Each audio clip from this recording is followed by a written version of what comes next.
एक बार महाशिवरात्रि की रात्रि में कैलाश पर्वत पर अद्भुत शांति और दिव्यता छाई हुई थी। चारों ओर हिम की श्वेत आभा चमक रही थी और देवताओं के मन में भी अपार आनंद था। उसी समय माता पार्वती ने मुस्कुराते हुए महादेव से कहा, स्वामी, आज की रात्रि कुछ विशेष है, क्यों ना हम धरती पर जाकर अपने भक्तों का हाल देखें। महादेव सहर्ष तैयार हो गए। दोनों साधारण वेश में पृथ्वी के एक घने वन में पहुंचे। वन में चंद्रमा की चांदनी पेड़ों की पत्तियों पर झिलमिला रही थी और वातावरण अत्यंत शांत था। चलते चलते माता पार्वती के मन में एक लीला सूझी। वे अचानक अदृश्य होकर वन के एक विशाल वृक्ष के पीछे छिप गईं। जब महादेव ने देखा कि माता साथ नहीं है तो वे प्रेम और चिंता से भर उठे।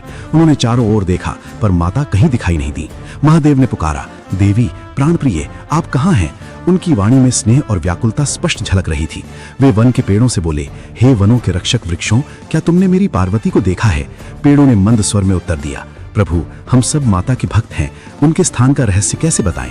फिर महादेव ने वन के पशु पक्षियों को बुलाया। सभी उनके सामने उपस्थित हुए पर कोई भी माता का स्थान बताने का साहस न कर सका। उसी समय एक छोटा सा कोयल पक्षी आकर महादेव के समीप बैठ गया और बोला, प्रभु, मैं आपकी क्या सेवा कर सकता हूँ?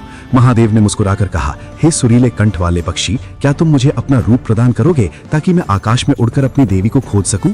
पक्षी ने विनम्रता से कहा, प्रभु, ये तो मेरा परम सौभाग्य होगा। तुरंत ही महादेव ने उस पक्षी का रूप धारण किया और मधुर स्वर में गाते हुए पूरे वन में उड़ने लगे। उनकी आवाज इतनी मधुर थी कि समस्त प्रकृति मंत्रमुग्ध हो उठी। उधर माता पार्वती एक दिव्य पुष्प के भीतर छिपकर ये सब देख रही थीं। जब महादेव उस पुष्प के समीप पहुंचे तो बोले, देवी, मैं जानता हूं कि आप यहीं कहीं हैं, पर यह पुष्प आपको अत्यंत प्रिय है, इसलिए मैं इसे छू भी नहीं सकता। यदि आप बाहर नहीं आएंगी तो मैं समझूंगा कि मेरी खोज अधूरी ही रह गई।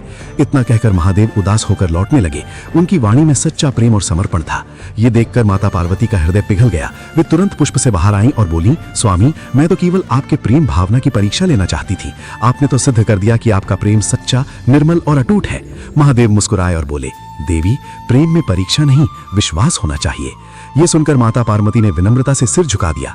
कहा जाता है कि उस दिन से महाशिवरात्रि केवल तप और साधना का ही नहीं बल्कि सच्चे प्रेम, विश्वास और समर्पण का भी पर्व बन गई, जहां शिव और शक्ति का अटूट मिलन हमें ये सिखाता है कि सच्चे प्रेम में अहंकार नहीं, केवल विश्वास और त्याग होता है। इसी तरह का वीडियो देखने के लिए चैनल को सब्सक्राइब कर लो। मेरे साथ बने रहिए और भी शानदार कंटेंट पाइए।